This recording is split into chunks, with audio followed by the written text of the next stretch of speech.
Can you hear me now? Sorry, my mistake. My mic was muted. Wait,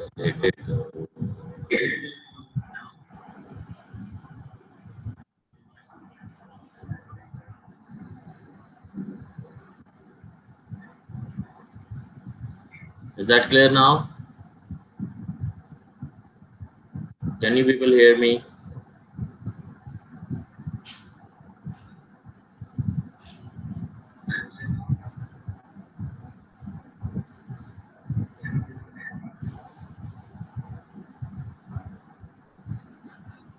Hello everyone, can you hear me now?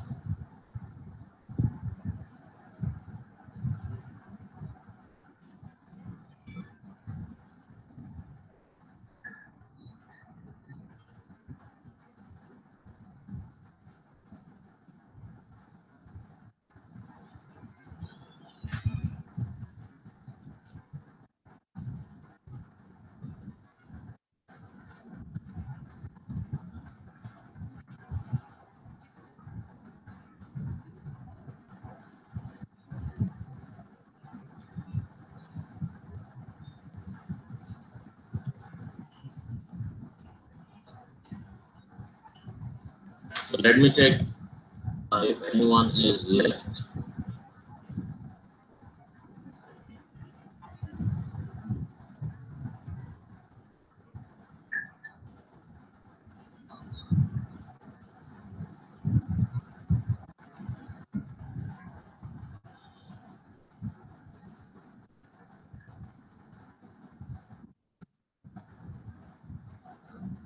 The 18 going are still not there. So let's start with some basic things. Meanwhile, the other people join us. I have shared the link, so if anyone is confused at how to join this session, please follow the link. And I can do one more thing. Let me repost it on the group.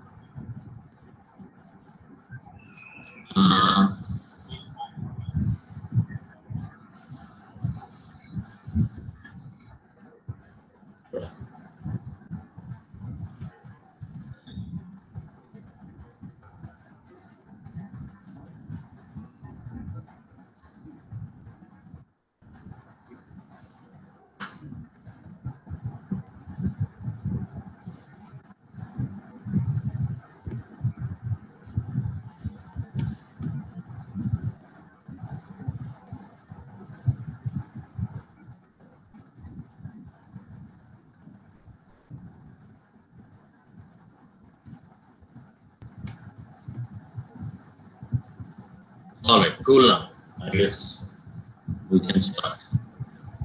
So if you have any problems at the end, I mean, if you have any problem, any question, you can post your comment here. Like people are telling me that they have problem in sound or technical things. So I can see your questions and your queries. So let's start with something that is very basic. Meanwhile, other people join us.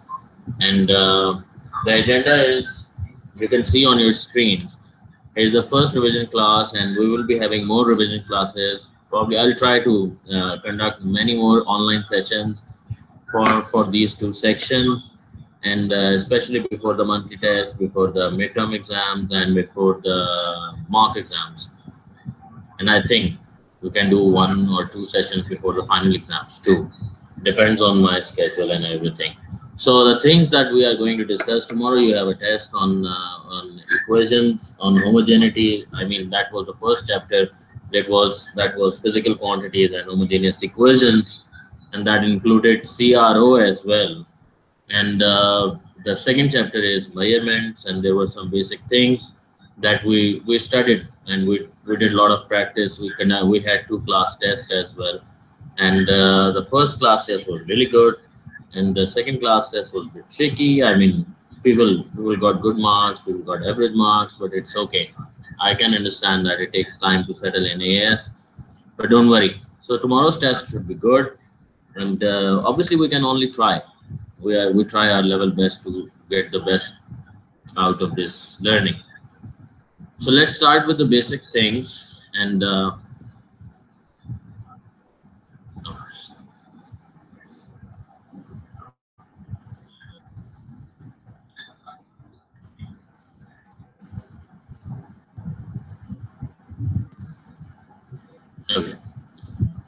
So these are the topics that we will discuss today.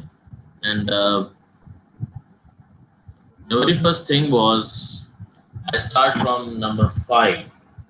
That is conversion of a unit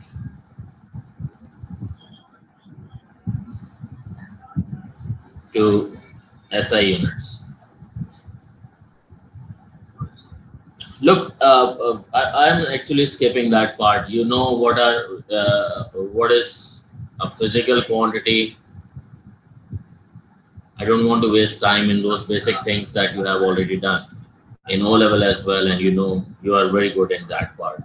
There are base units, I mean base quantities, and there are SI units, and you have prefixes. So you're familiar with prefixes. You are familiar with the significant figures. If you remember our first or second class, first class, I guess.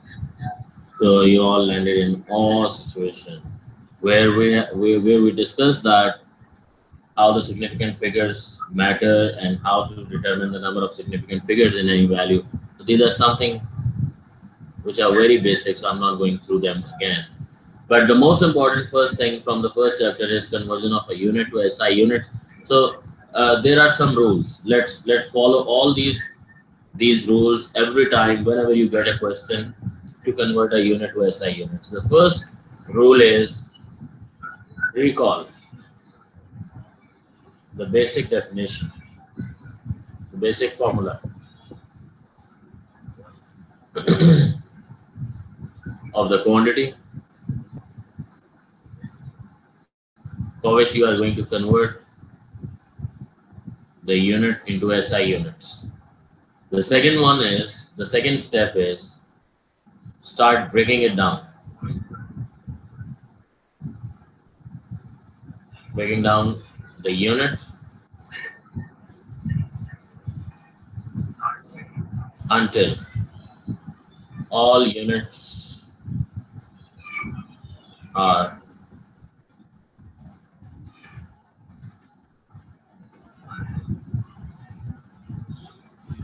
from 7 SI units.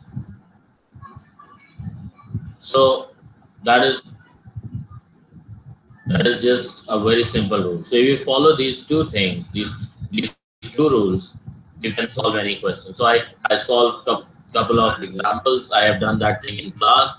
So just for a quick revision, say pressure is force divided by area, and force is Newton and area is meter square. We also know that force is mass times acceleration. Now you see Newton is not an SI unit, but meter square is an SI unit. So force, the basic formula for the force is mass times acceleration. Though hundreds of different equations are available to calculate force, but the basic equation for force is mass times acceleration. So mass is kg and acceleration is meter per second square. So you write kg meter second power minus 2 divided by meter square. So that is actually Pascals. So further simplified, this is meter, cancel meter square, and that is kg meter minus 1 second minus 2. So now if you see, this kg is SI unit. This meter is also SI unit. The second is also SI unit. So all of them are actually SI units. Right. So that was one example. And let me insert another page.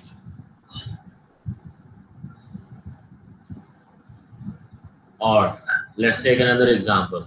Suppose you have to convert voltage, I mean volts,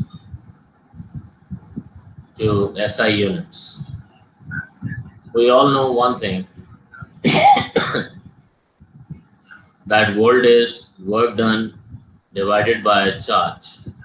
Now work done is joule, charge is in coulomb, joule is Newton into meter divided by coulomb. Now here, this Newton is not an SI unit, Coulomb is not an SI unit, so Newton has to be converted into SI units first. Again, I write F is equal to MA. So Newton is equal to kilogram meter per second square. And that is, this is SI, this is SI, this is SI. We also know that Q is equal to I into T. That means Coulomb is equal to ampere into second. So this is SI and this one is SI. So plug in the units. What you'll get, kilogram meter second power minus 2 into meter divided by ampere into second.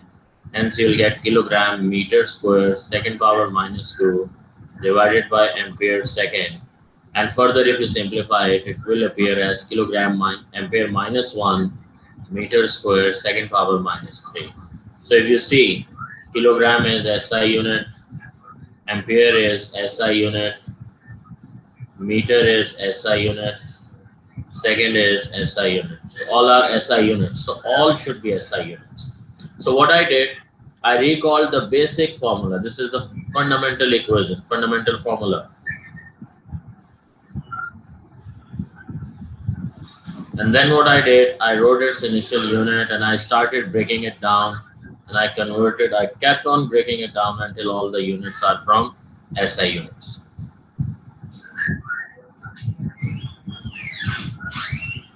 I hope that there is no issue in this problem, in this case, in this topic.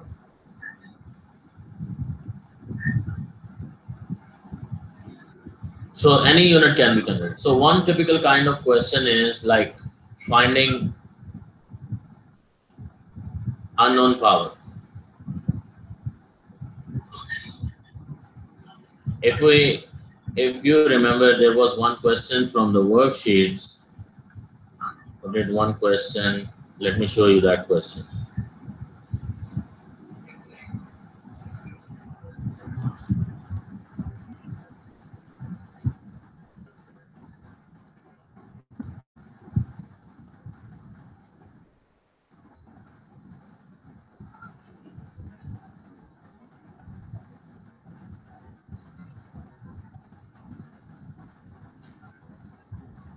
Find that question.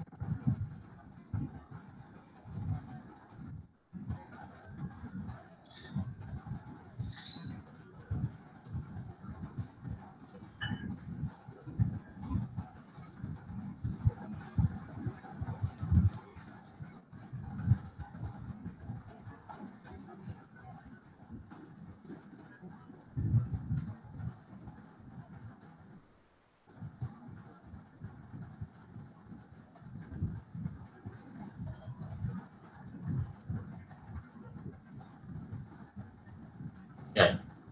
Here is the question. Here is the equation. I is equal to NSQ V power K.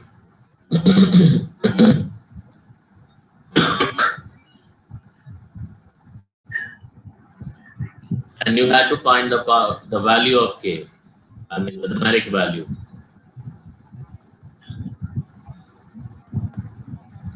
Now current is ampere. N was, if you look at this question, N was number of electrons per unit volume. So N is number of electrons divided by volume. Number has no unit, so the units are actually 1 by cubic meter for N. So I can write it as meter power minus 3. The second thing was S, and S is the cross-sectional area. So the unit of cross-sectional area is meter square, and Q was charge. If you see here, it's written that each with charge Q. So Q is charge, so you write charge as Coulomb, and Coulomb is actually ampere second. And next is velocity, and velocity is meter per second whole power K. So now if you solve it, it will be, this is meter power minus 3 into meter power 1. This is ampere, this is second, this is meter power K, second power minus K. So it will appear as meter power 3 minus 3 plus 1 plus K. This is K minus 2 ampere second minus K, and second is 1. So k minus k plus 1, something like this. So now here the ampere is there, but here the rest of the quantities have power 0. So meter power 0 and second power 0. So you compare this with this. So that is minus k plus 1 equal to 0. I think I did some mistake here. Meter power, this is square, sorry. Yeah. So this is k minus 1.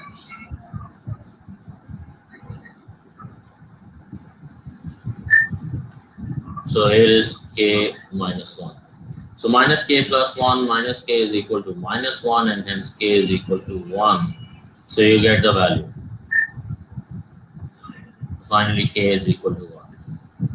This is another kind of question that you will normally see in MCQs. You can encounter these questions easily. I mean, if you understand that the rule is that you start breaking it down and see that the similar quantity is existing on both sides. If the quantity is not existing on this side, I mean unit is not existing on this side, that means anything power 0. That quantity power 0. So you compare this with this, compare the powers, and you get the final answer.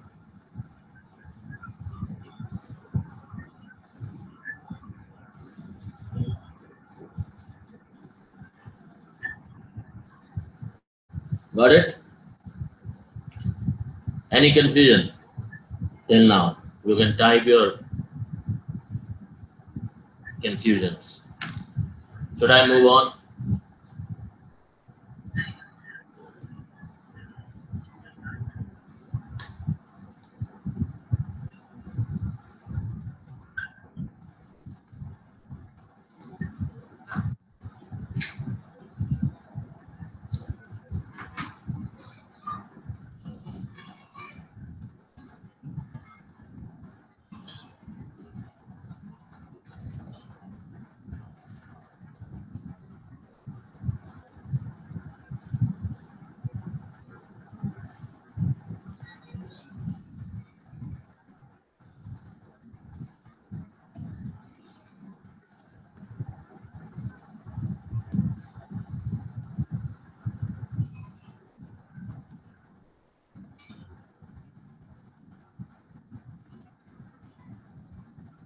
Okay, thank you. So we move on, and the last step. Okay. The last step is comparing. You may compare second with second.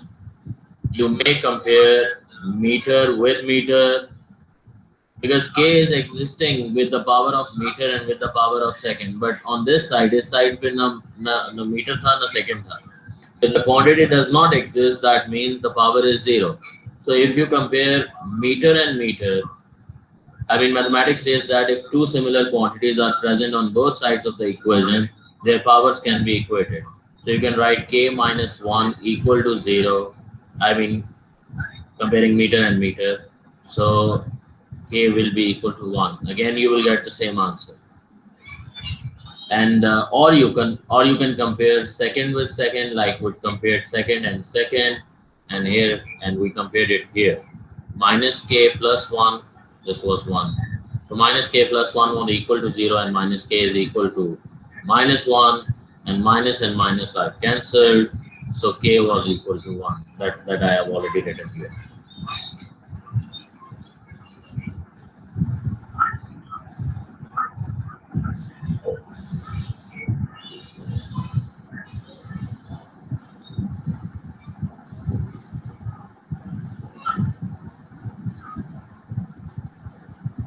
So we move on to the next part, that is homogeneous equations. That is second most important part. An homogeneous equation by definition is an equation in which units on both sides are same. Basically, an equation is accepted only if that is homogeneous. Look, there are three criteria to accept any equation.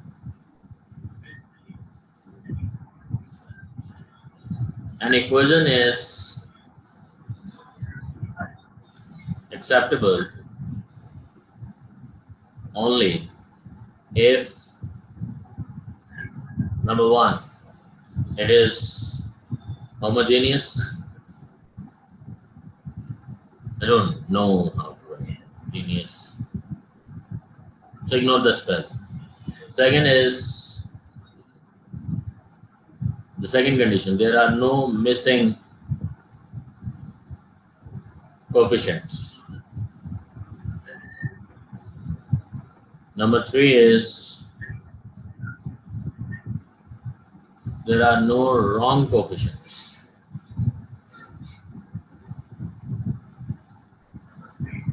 So basically, these two are not in syllabus. That is why we didn't discuss these two in detail, but we are majorly focused on this part. Coefficients are basically those constants. Like generally I tell you, if 2as is equal to v square minus u square, then this thing is actually called a coefficient. So there should be no wrong coefficient. I mean, if you write it as 3as equal to v square minus u square, it's wrong. If you write as equal to v square minus u square, it's wrong.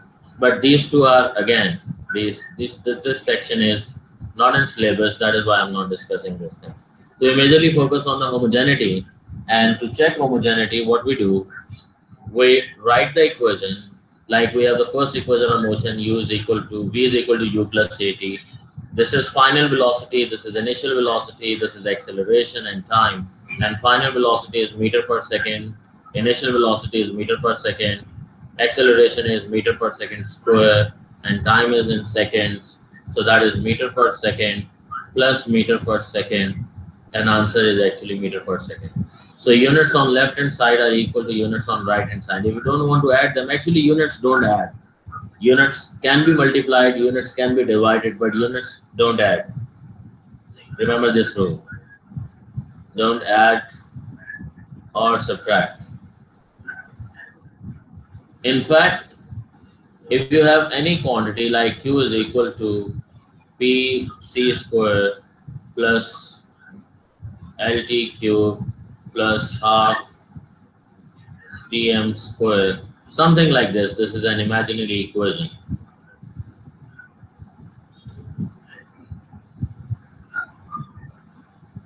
Pardon me for the equation. So this equation is acceptable. It is, the big question is whether it is acceptable or not. To check whether it is acceptable or not, the units of q must be equal to the combined units of pc square must be equal to the combined units of lt cube must be equal to the combined units of half tm square. If all these units are same, that means equation is homogeneous. And if equation is homogeneous, that is acceptable. That equation is valid. So first check, it clarified the first check only. I don't know about its second or third check, but this check is done. Once this check is done, then we can move on to check whether the coefficients are available or not. But again, I say that is not in the syllabus, so that is why I refrain from talking about that part. So in general, if you want to understand what is actually homogeneity, you need to understand how the equations are written.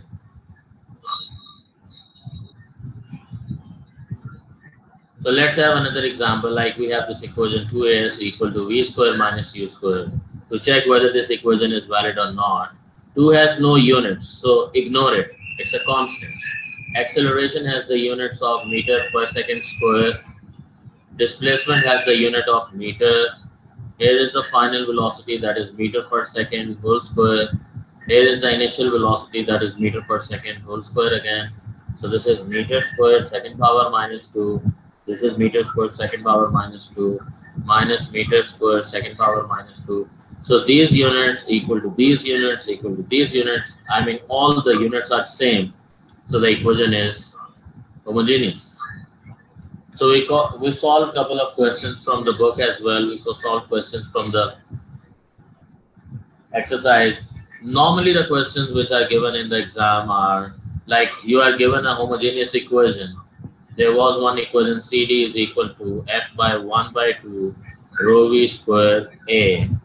That means you can be asked to find the units of CD, or any equation can be given and you are asked to check the homogeneity of that equation, like S is equal to UT plus half AT square, and you are asked to check the homogeneity of this equation, whether this equation is homogeneous or not. So I hope you can solve these questions easily. There will be no issue. अगर आपको units convert करने के लिए आ जाए, I mean, you can be asked to find the units as it is, or you can be asked to find the SI units. Like if I find the units, there will be Newton. Half is a constant. Forget about it. Density is kilogram per cubic meter, and velocity is meter per second, and area is meter square. So this is kilogram meter second power minus 2. This is kg meter minus 3. This is meter second minus 1. This is meter square. And it will be kg meter second minus 2 divided by kg. This is meter power minus 3, meter power 1, meter power 2. And that is actually meter second power minus 2, I guess. Yeah, it was square.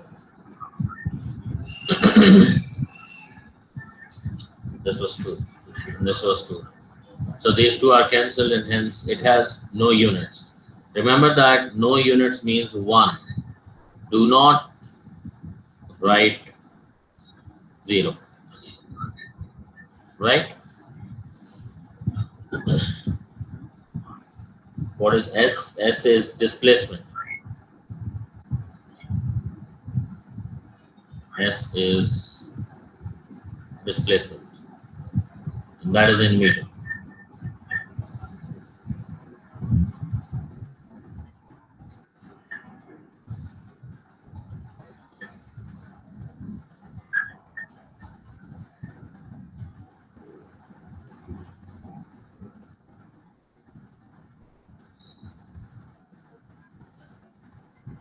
What should I explain again?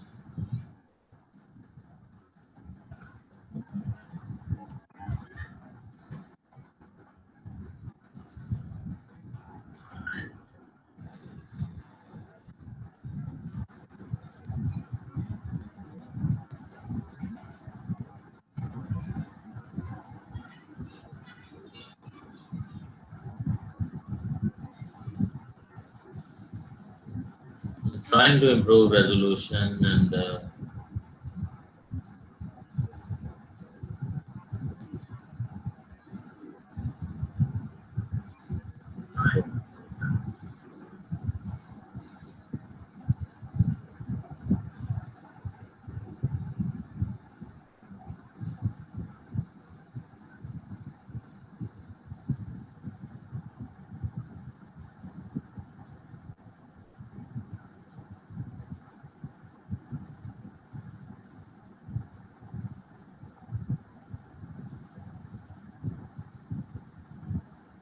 so I started talking about homogeneous equation. This was the first part. To check whether the equations are homogeneous or not. This is the first check to check whether the equation can be used or not. I mean, it is acceptable, it is credible or not. तो हमारे syllabus में है ये check equation homogeneous है या नहीं. Acceptable है equation उस वक्त when it is homogeneous, otherwise it is not acceptable. The rest of the checks are actually not in the syllabus, इसलिए मैंने उनको discuss नहीं किया. But generally I told you that what does it mean.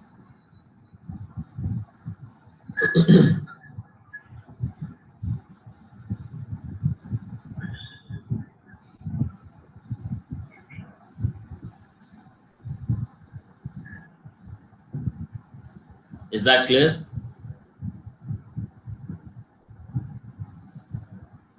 Mohammed bin Asif, is that clear?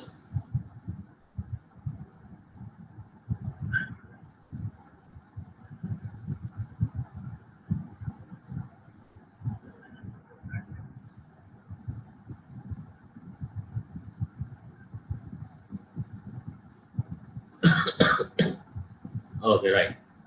Should we move on? Any confusion in homogeneous equations?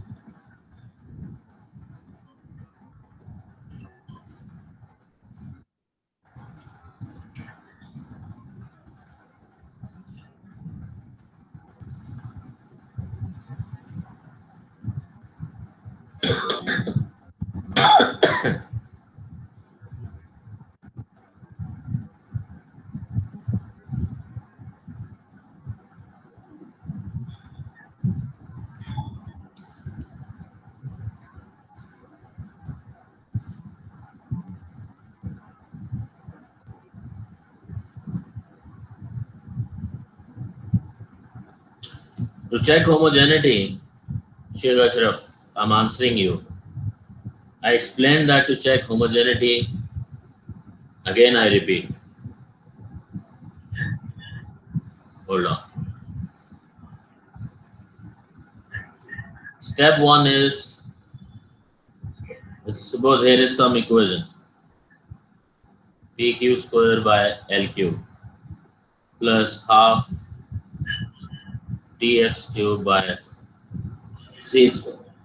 Now, we have to check whether this equation is right or wrong. I mean, we can move on to use this equation or not.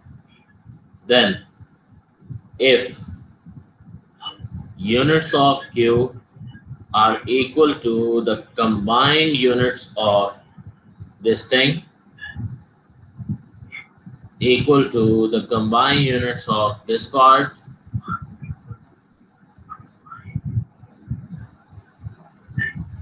then yes, it is homogeneous.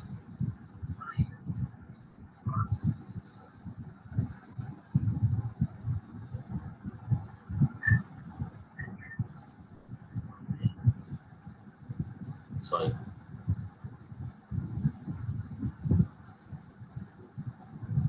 So you can use this equation.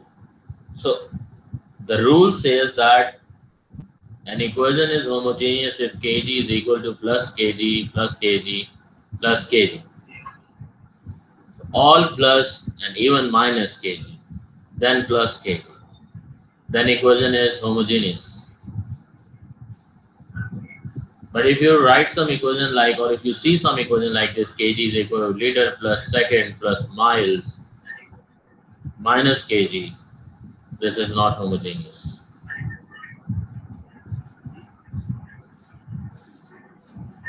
That is not acceptable. And this one is acceptable. I hope you understand what I'm saying.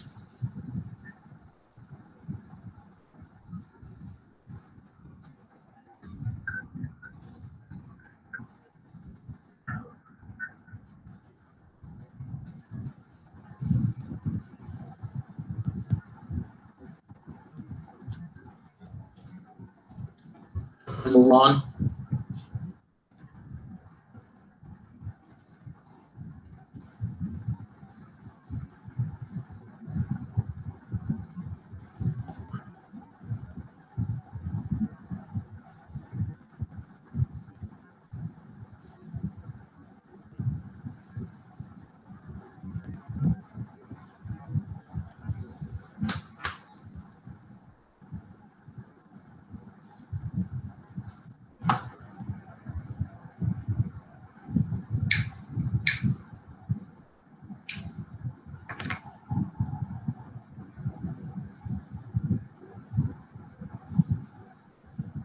I guess there is no issue in homogeneity. Then the next part was, the last part of this chapter was CRO that we discussed.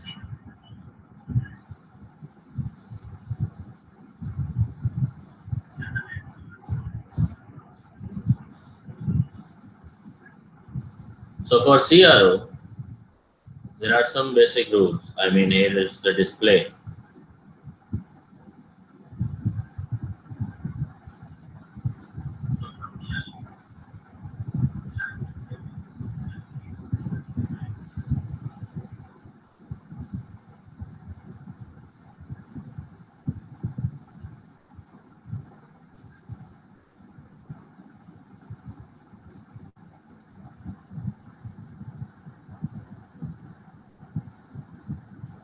CRO is like an electronic graph that is used to display different kinds of, you know, input signals like the voice tracks or the signals that we use in telecom. Anything can be displayed on CRO that has certain kind of signal. So there are two knobs normally represented. The first one is the Y sensitivity. Second one is, hold on.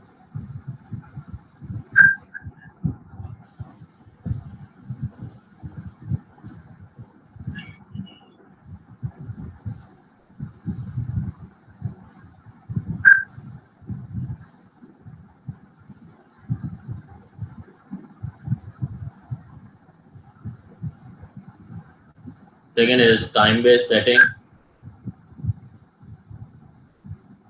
So here are different marks on it. There's a 0, say 5, 10, 15, 20, 25, something like this. Here is 0, again 5, 10, 15, 20, and 25. And this is volt per division, or normally we write it as per centimeter. And here is milliseconds per centimeter. So the most important thing is you must be able to read a graph. I'll try to make some graph here. Suppose a display is given like this. Now, if this is the situation and this knob is at 5 and this knob is at 10, then let's find the values. The first value is the peak voltage, and the peak voltage is basically number of divisions on y-axis multiplied by y sensitivity.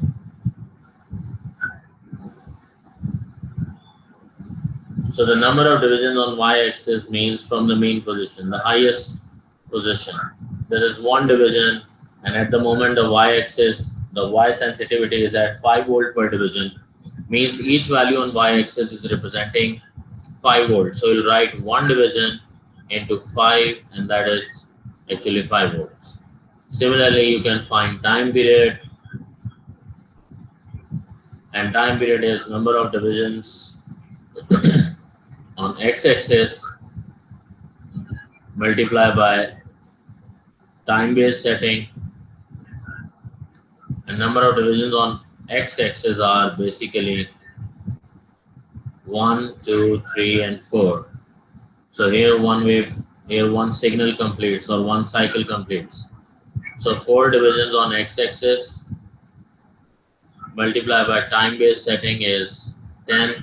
So you'll get 40 seconds, milliseconds, sorry. Millisecond, and that is 40 10 power minus 3 seconds. Then the third thing that you might be asked to find is frequency, and frequency is 1 by time period, and that is 1 by 40 10 power minus 3, whatever is the value you calculate, and that is in hertz. So there is a basic rule. Remember that the height of display is inversely proportional to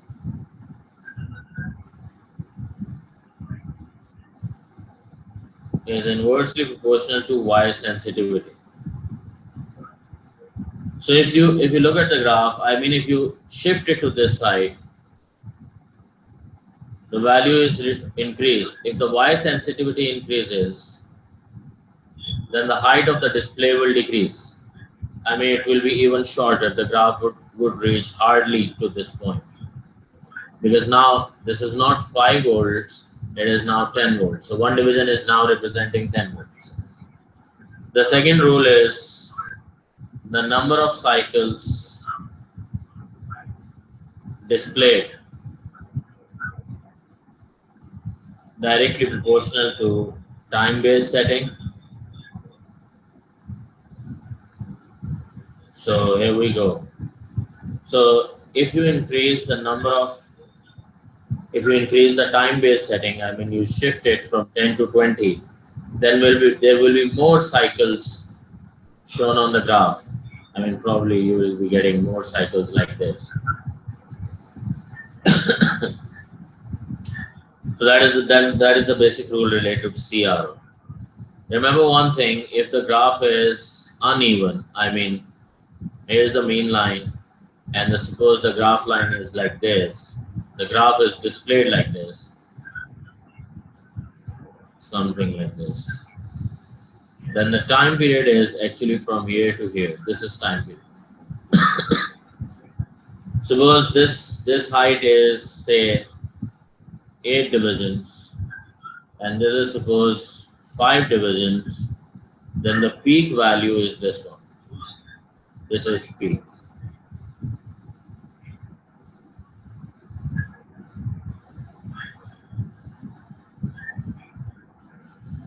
Do let me know if you have any. Yeah, this will be available after this too. But if you have any problem in CRO, do let me know, please.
All right. So we start the next part, and next part is the new chapter.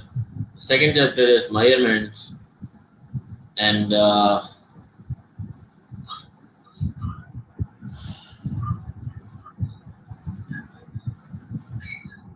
very first thing quickly was what is a reading, and reading was by definition a single value from an experiment,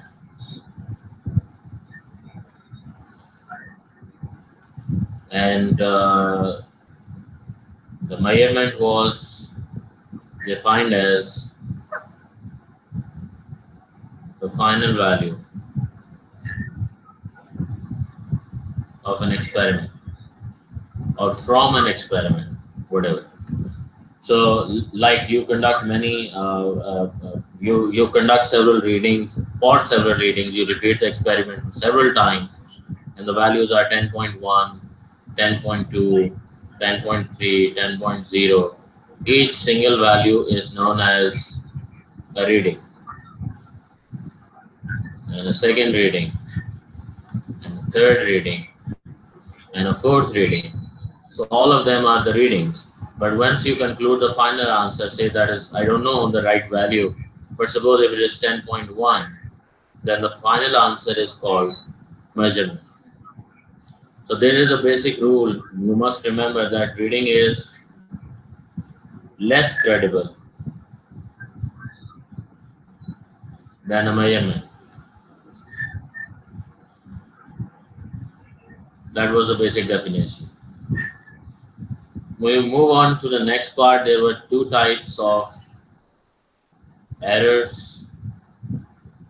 The first one is systematic error, and second is random error. And systematic error has a constant sign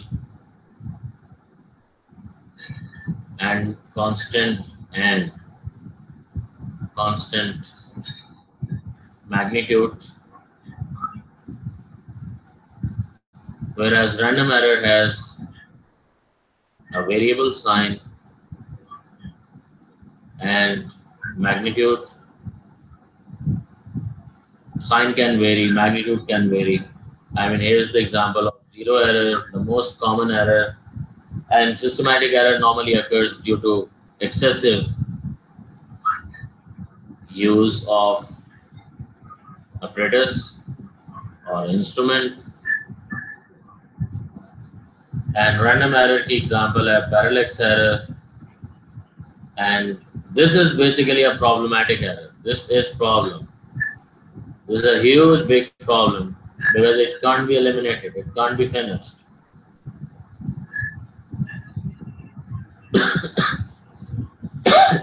Normally written with plus minus sign. That is why we write it with plus minus sign, because it cannot be eliminated, but it can be minimized.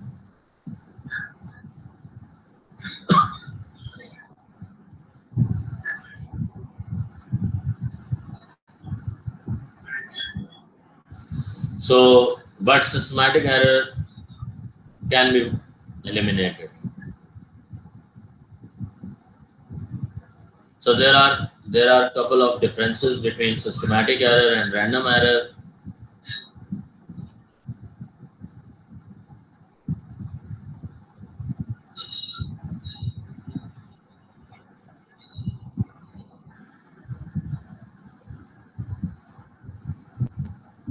Systematic error has constant sign and magnitude. Random error has variable sign and magnitude. Systematic error can be eliminated, whereas random error cannot be eliminated, cannot be finished, but it can be minimized.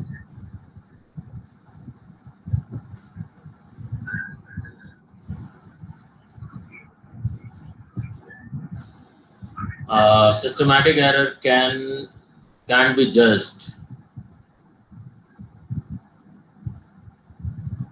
during experiment.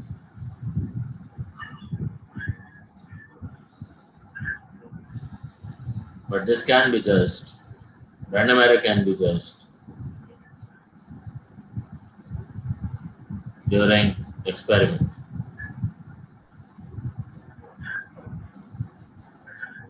What does it mean actually? Suppose you're performing an experiment and your values are 9.2, 9.2, 9.2, 9.2. All the values are very close. You will start dancing in the lab. You're doing very well.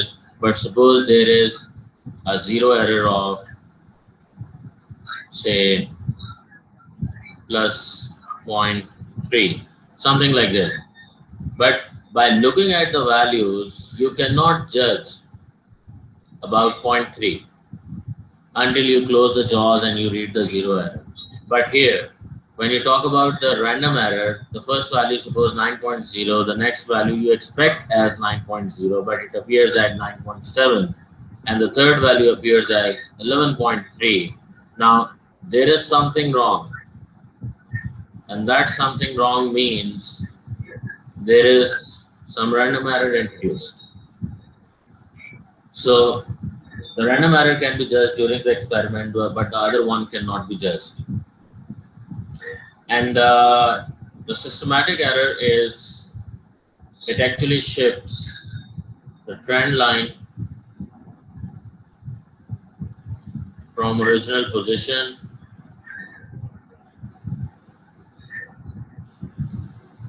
and the random error scatters the plots about the trend line. We discussed this thing in detail in the class as well, that if the graph has to start to be here, and you know, if ideal data is there, these are the plots actually, all the points are on the same line. But if there is systematic error, then all the points will shift by the same magnitude to new position like this. So the whole trend line will actually shift from its original position. To avoid this situation, that is why we first remove the systematic error and then we plot the graph. And when we talk about this case, I mean, here is a trend line, but the plots are actually scattered about the trend line. So some values are on this side, some values are on this side. This is positive, this is negative. A random error actually is introduced with the variable sign and the variable magnitude. The values can fluctuate.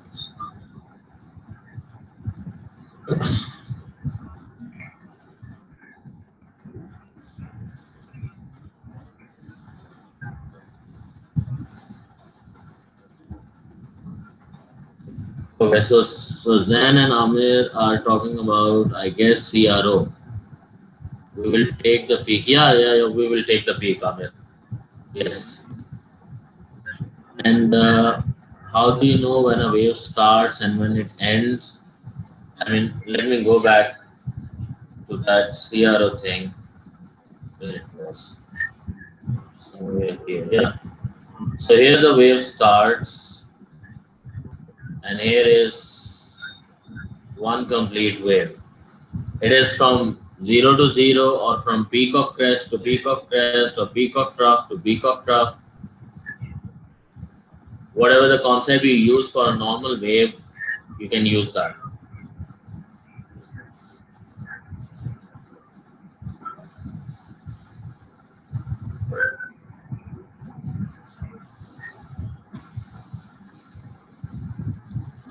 Yes, sir.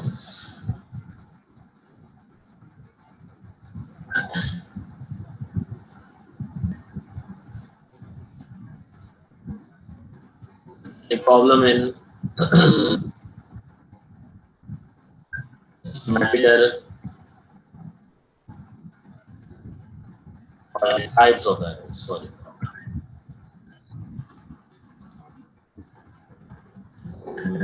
And at the same time, types of errors. Okay. Any problem in types of errors?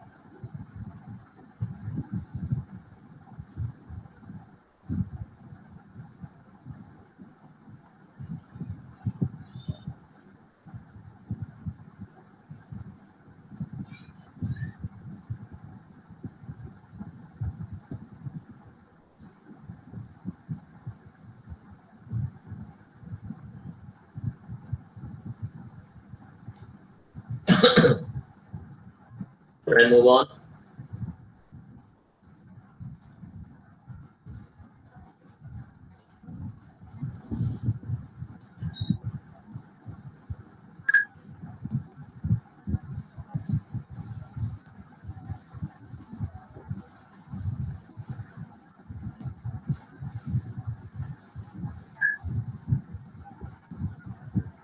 So the next thing after that is precision and accuracy. So simply, I write the values 10.1, 10.0, 10.1, 10.1 These values are precise. And we talk about 10.1, 10.0, 3.2, 15.6.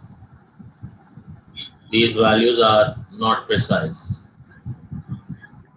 So how close the values are to each other, this concept is called precision. And how close the values are from the actual, closer to the actual value. Say the actual answer is 10, the right answer is 10. So individually you can check accuracy as well. I mean, this value is 100% accurate. To some extent this is accurate, to some extent this is accurate. But if you calculate an average and answer is say 10.1, then this is accurate as well. On average, it is accurate. Now coming to this case, this one is accurate. To some extent, this one is accurate. This is not accurate at all. This is not accurate at all. Suppose you calculate the average, and the average appears as 9.8. So that is on average not accurate. One most important thing that you must always remember, that precision and accuracy are independent of each other.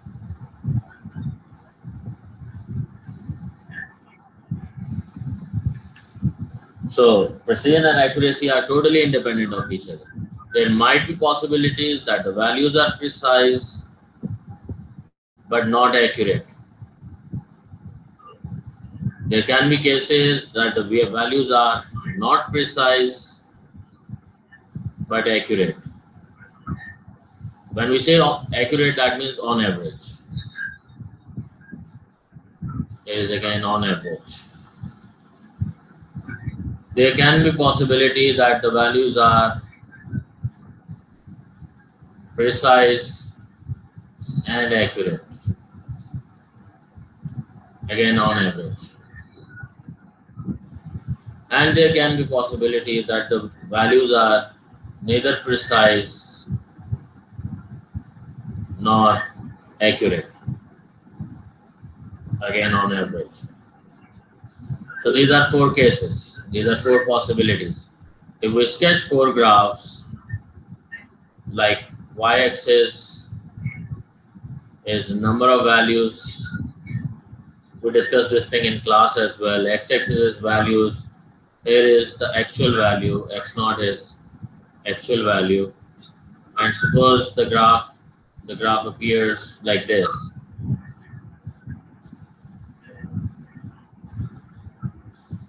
Now the peak of the graph is appearing exactly above the actual value. And if you look at the width of the graph, the width is too narrow. Narrow width means the values are very close to each other on x-axis. This represents a precise data and accurate as well. So accuracy is determined by the fact that the peak matches the actual value. Let's have another case. This is x naught. Again, this is actual value. And suppose this time the graph is like this. So if you see, the peak is away from the actual value, but the width is still too low. So that means they are precise but not accurate. We can take another case where the graph appears like this. The peak actually appears above the actual value.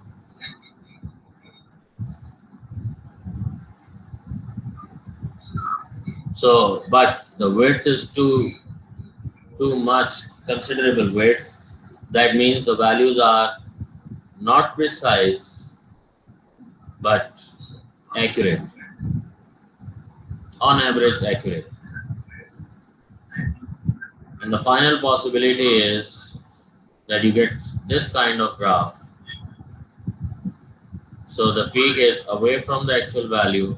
So this is neither precise nor accurate. So it's too wide and the peak is away as well. Any question related to precision and accuracy?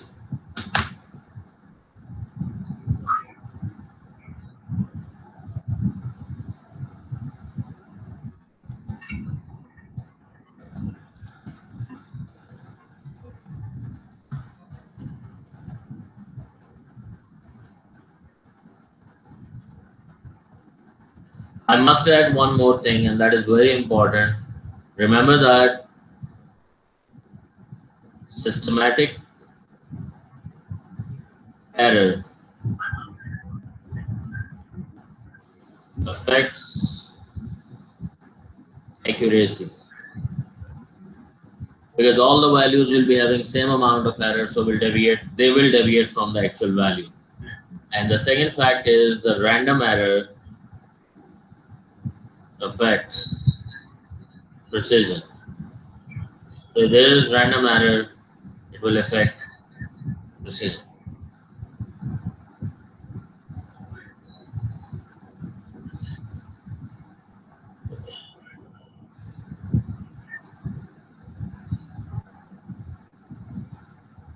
Is that clear to everyone?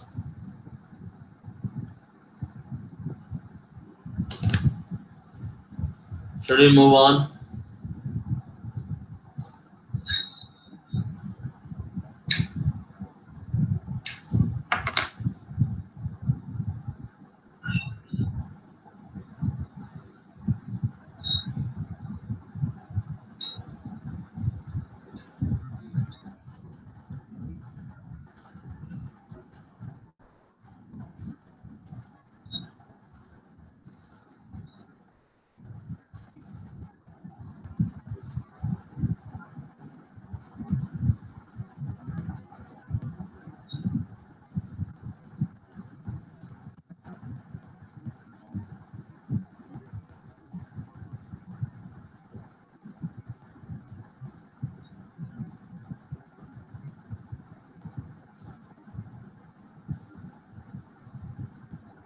All right. So we start the last part of this session, and that is errors.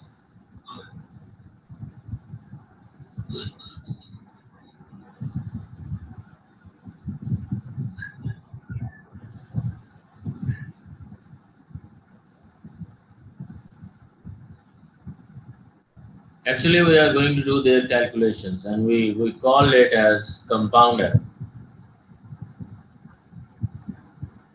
I would like to share my concept about compound error with you. What picture I have about compound error. Suppose you are in a lab. Here is a lab, right? Imagine this is a laboratory. There's a lot of stuff here. There's a lot of stuff here. So many things, right? And here you enter in the room, and you're asked to find. There are many quantities. I mean, you have to find something.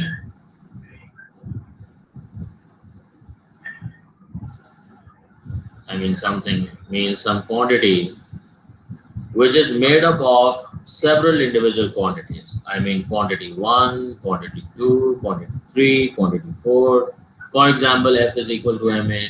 So this is the final quantity, final physical quantity, and here is quantity 1 and here is quantity 2. So you are going to measure this quantity, you are going to measure this quantity and this quantity and this quantity. Whenever there is human interaction with the instruments and with the devices, the measurement will certainly involve some random error. So when you measure this quantity, there will be some error.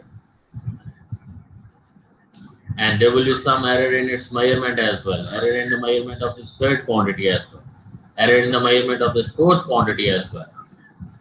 So suppose you went to this side, you measured quantity 1, you got some error, and say the error looks like this, garbage. Then you went to this side, you measured second quantity, and the error in second quantity was this one. This is error, and so on and so forth. And you have a bin in your hand. This is a collection bin, and the purpose is to collect all errors in individual quantities that you are going to measure, or you are going to actually do some experiment and measure these quantities individually. So what you will do, drop this garbage here, drop it here, there was a third quantity, there was some error, drop it here, so on and so forth. So many errors are going inside this bin. Finally, you will be having something inside, which is actually the collection of all these, which is finally the collection. This final thing is called a compound error. So you're using some equation. There was some equation that was relating Q with Q1, Q2, Q3, Q4. There might be plus or minus or anything, mathematical functions involved, anything. So don't confuse it with the errors. I'm not talking about errors. Say there is some equation which relates this final quantity with the individual quantities. Now, you had error in this quantity, you had error in this quantity, you had error in this quantity, and you have error in this quantity. You have to add all these errors, because the word collect, we have written a collection box. Collection in maths is addition. So that is why we add all the vectors, and the final summation of all garbage is actually called the compound error.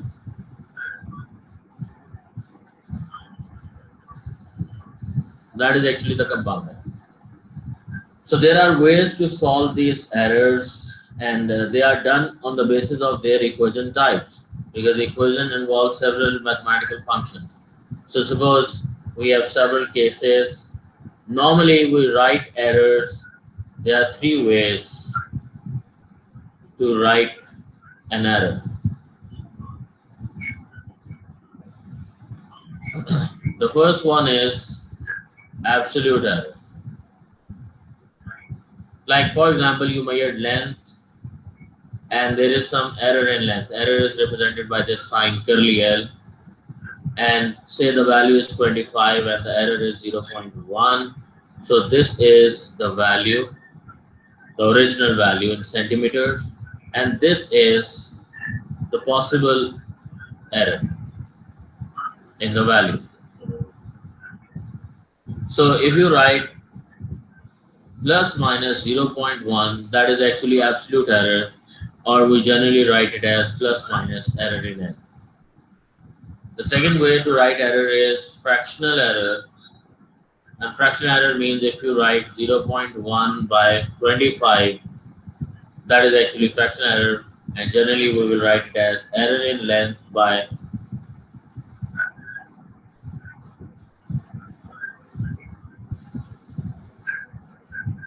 length. And the percentage error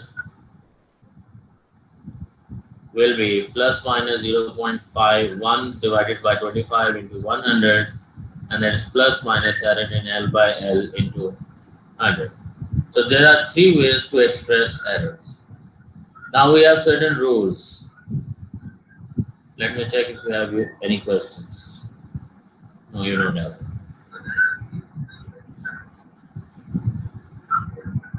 Okay, so we'll start with some basic rules, and I explain. I'm not going into the details that why we write this thing, because I have explained this thing in class in detail. The very first thing is if u is equal to x plus y, then error in u, compound error in u is equal to plus minus compound error in x plus compound error in y. That means if length is 25, L1 is 25 plus minus 0.1 and L2 is 20 plus minus 0.1, then the total length will be 25 plus 20, and that is 45. Sorry, not this part. So the total length is 45, whatever is the unit. Suppose if the unit is in centimeter and here is centimeter, so the 45 centimeters is the final answer. But error in length is plus minus 0.1 plus 0.1, and that is plus minus 0.2. And the final answer will be L plus minus error in L equal to 45 plus minus 0.2. So this was the example for addition. Addition mein we always add, in addition we always add the absolute errors. These all are absolute errors.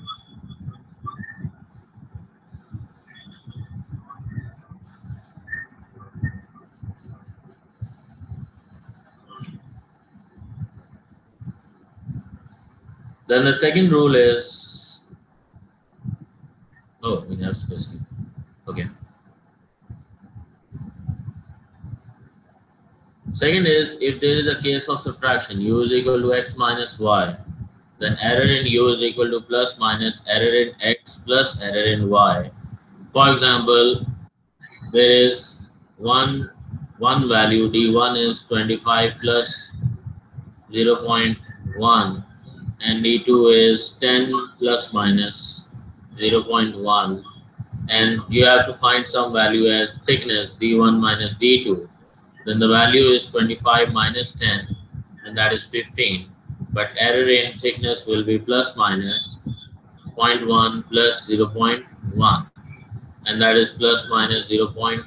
The final answer is t plus minus error in t is actually 15 plus minus 0.2. Remember that error is always added.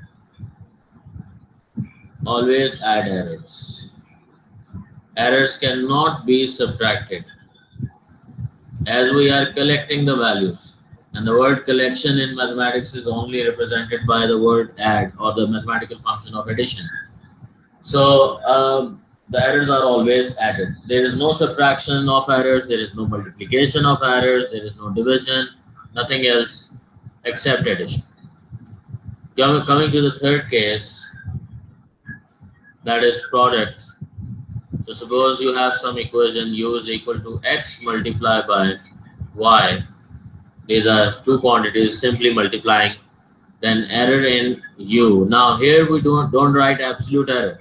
Remember, if you compare this case with the previous one, here we added the absolute errors.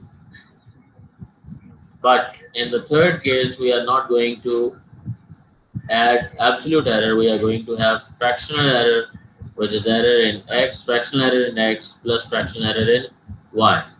For example, the equation is F is equal to ma. The value of mass is 20 plus minus 0.1. Acceleration is 10 plus minus 0.1. Now you have to find value of force, and force is mass times acceleration, which is 20 into 10 equal to 200. But now when you want to find error, that should be written as fractional error. So fractional error in force is fractional error in mass plus fractional error in acceleration. We'll write it as plus minus 0.1, which was the error in mass, divided by the value of mass 20 plus error in acceleration 0.1, and divided by the value of acceleration, which was 10. And now you will get your answer as fractional error. This is fractional error. I don't want to calculate this value. I hate calculations. So error in force by force, this is still fractional. Now if you want to convert it into percentage, for percentage, what you have to do, error in F by F into 100 plus minus this answer into 100, or If you want to convert it into absolute error, to make it absolute, error in f by f equal to this plus minus value, then you write error in f equal to plus minus this value multiply by f. Move this f to this side. So you will get the absolute error. So a fractional error can be made as percentage and can be converted into absolute error as well.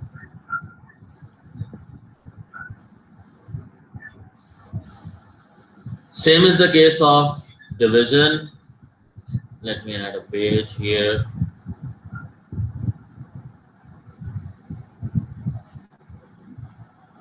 Okay. So the fourth case is division or quotient. So suppose you have equation u is equal to x by y, and again you have to add fractional error, that is plus minus error in x plus error in y. So here is pressure, that is force by area, and suppose the value of force is given 20 plus minus 0.1, area is say 5 plus minus 0.1. I'm ignoring units, not writing the units right now. And now you know what to do. Pressure is simply force by area, and that is 20 by 5 will give you 4. And if you want to find error in pressure, that is plus minus fractional error in force plus fractional error in area. Then one more case, and that is case 5. Case 5 is if there is some constant involved, then you write u is equal to constant into x into y. Remember, C or constant has no error. It can be pi, it can be any number, 2, 3, 4, any numeric value. So the numeric values do not have any errors. That is why they are ignored actually. So x and y are multiplying, so fractional error in u is equal to plus minus fractional error in x plus fractional error in y. It will be concluded like this. And finally, if there is a case of power, then u is equal to x power p and y power q. So it will be fractional error in u is equal to plus minus power fractional error in x plus power fractional error in y. That means suppose you have equation, let's say q is equal to m squared p cube, and m is 5 plus minus 0.1 and t is 10 plus minus 0.2, then you can solve it as error in q by q is equal to plus minus 2 error in m by m plus 3 error in t by t. Just plug in the values and you can find the answer. So powers are always multiplied with that. So finally we can conclude one thing, that in case of addition,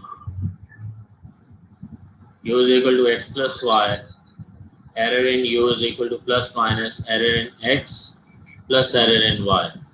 The second thing is u is equal to x minus y, then error in u is equal to plus minus error in x plus error in y. In case of multiplication, x into y, the fractional error in u is equal to plus minus fractional error in x plus fractional error in y,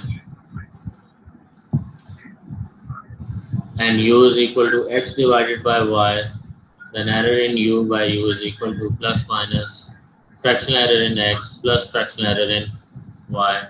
Similarly, if there is power involved, x power p, y power q, then you'll write plus minus p error in x plus q error in y. So what we do generally, suppose you have any equation, you have a general equation like u is equal to some constant k, x power p, y power q divided by z power r, then K is a constant, ignore it. While calculating error, fractional error in U is plus minus power fractional error in X plus power fractional error in Y plus power fractional error in Z. You can do that. So just plug in the values and you'll get it. There is another possibility that equation is, say, like this: X plus Y power 2 divided by Z squared. Now this is complicated. So for such kind of questions, let A be equal to X plus Y. First simplify it. You will write it as U is equal to A square by Z square. Now separately solve it as error in A is equal to plus minus error in X plus error in Y. And now this equation can be written as fractional error in U is equal to plus minus 2 error in A plus 2 error in Z. So if I make a paper, I can give any complicated situation, but you must be able to understand that addition, subtraction should be done separately, should be solved separately in order to avoid any possible overestimation or underestimation of the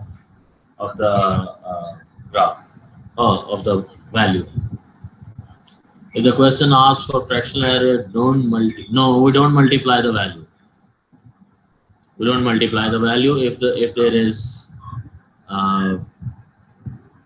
only fractional error. Sir, absolute error में multiply नहीं होगा, नहीं, absolute error में multiply नहीं होगा. If the fractional error has to be converted into absolute error, only then you multiply the value, otherwise you don't. You just leave it. So let me show you some more examples. Suppose you have some, मैं generically solve कर रहा हूँ, generally solve कर रहा हूँ, not with the values. Suppose you have some equation x is equal to p plus q plus half qx squared. Now there are two plus and this is multiplication. So the easy way out is let a be equal to p plus q. So instead of p plus q, I can write a. Still it is complicated. Still you cannot solve it directly for the errors. So what I do, b is equal to half qx squared. So now the equation will be a plus b. So now you can find absolute error as plus minus error in a plus error in b. And here you solve it separately, that error in p plus error in q is actually error in a. And for this one, half is a constant. Here you write fractional error in b is equal to plus minus fractional error in q plus 2 fractional error in x. Now you see the difference. This is absolute and this is fractional. There is a difference. But here you need absolute. But this is fractional error. So let's make it absolute error. And to make it absolute error is plus minus fractional error in q plus 2 fractional error in x multiplied by b. When you do this thing, you will finally find the absolute error as plus minus something. So bring this value here, bring this value here, and you can find error in x, which is actually an absolute error. What happened to my spelling?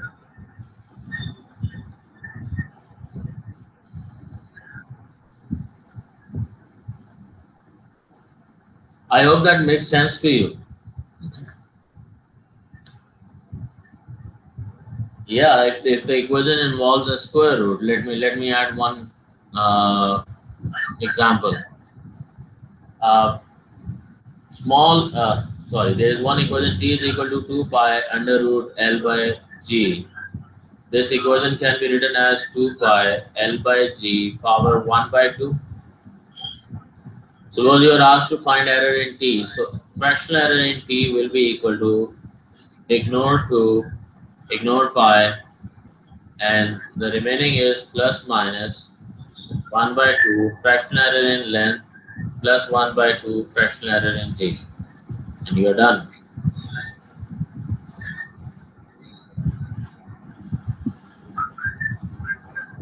Is that clear?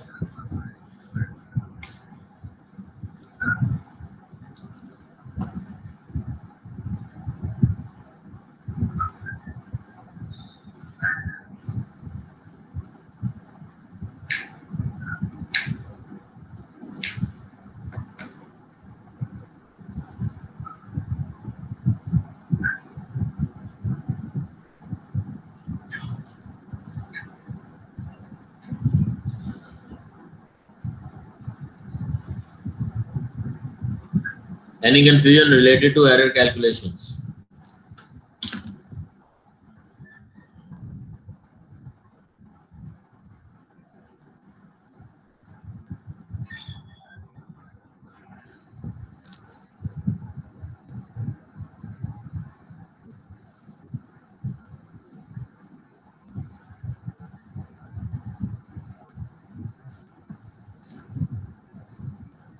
So I quickly cover the last part of this today's revision session. That is about calibration of meters.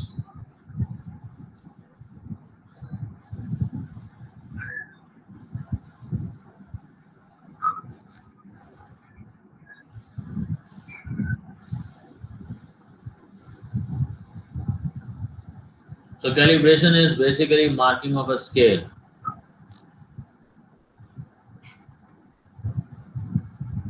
according to some characteristic graph.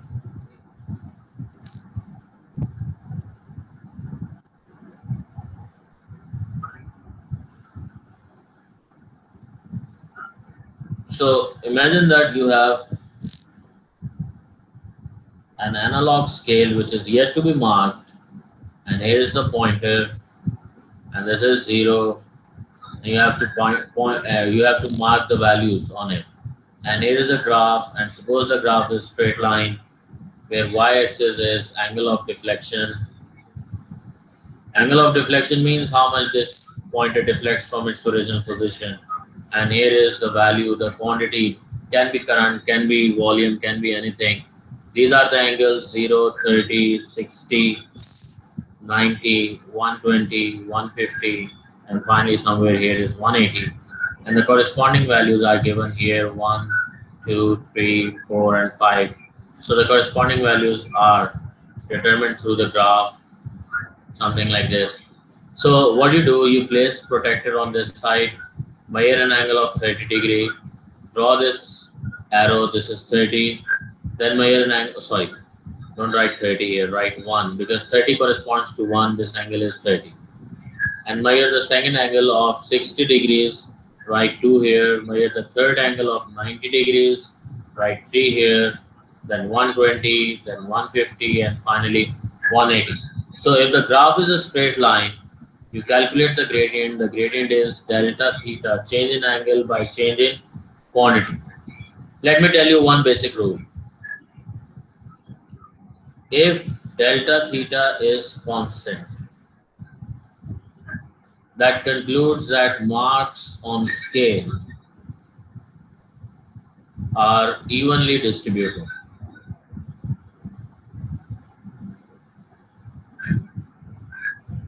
Second, if delta theta is increasing, it leads to conclusion that marks on scale are widening. I mean, they are closer initially,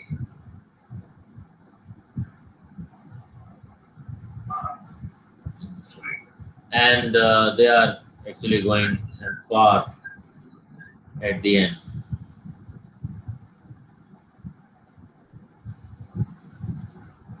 If angle of deflection, if delta theta is decreasing, that means marks are far initially, but later they get closer.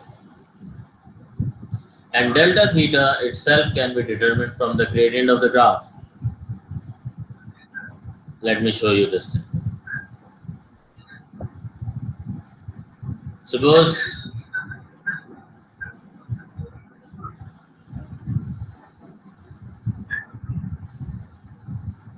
you have a graph like this.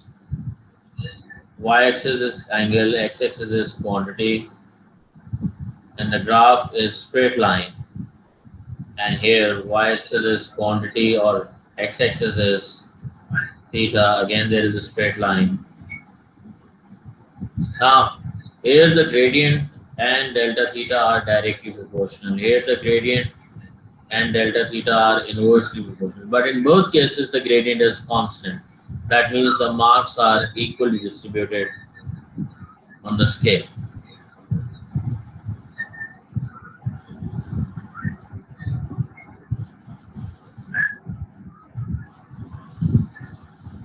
The second possibility is that here is theta, here is quantity, and here is theta. And suppose the graph is like a curve with increasing gradient, where the gradient is decreasing. So here delta theta is directly proportional to gradient. Here delta theta is inversely proportional to gradient. And if you look at the scale, so we conclude about the scale, the gradient is increasing, so delta theta is increasing. Here gradient is decreasing, so delta theta is decreasing. So if delta theta is decreasing, if it is decreasing, I said earlier that initially the marks will be far and then the marks will be closer. So initially they are far and then the marks will start getting closer at the end. The third and the last possibility, Q, theta and Q, and here's the graph, and this is Q and theta on x-axis, and here's the graph. Still delta theta is directly proportional to gradient. Still delta theta is inversely proportional to gradient in second case, but now the gradient is decreasing, so delta theta is decreasing. Here the gradient is decreasing, so delta theta is increasing. So there we go. So the values are, if delta theta is, this was delta theta increasing, so I made a mistake here. Sorry. Let me draw it again. So delta theta is, actually I made a mistake here. Delta theta is increasing. That means initially the marks are closer and then they get far from each other. Sorry.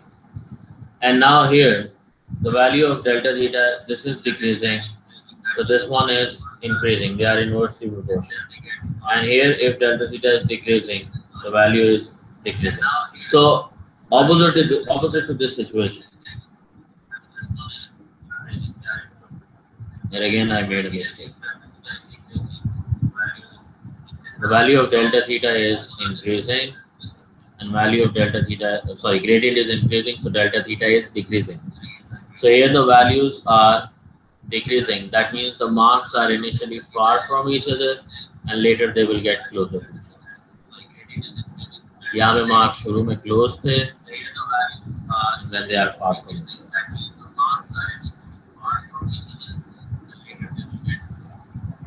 Does it make sense?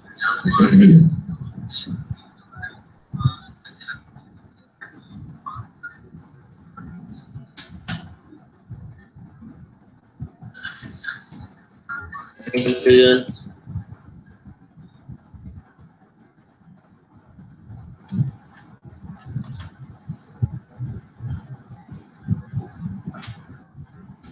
A specific question?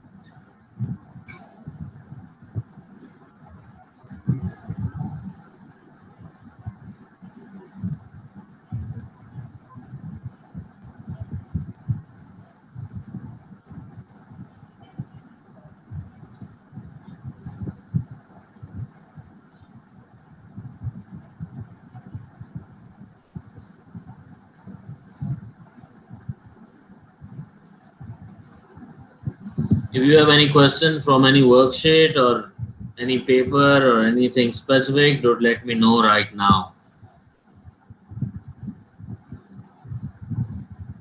If you have any question from any worksheet or any paper or anything specific, don't let me know right now.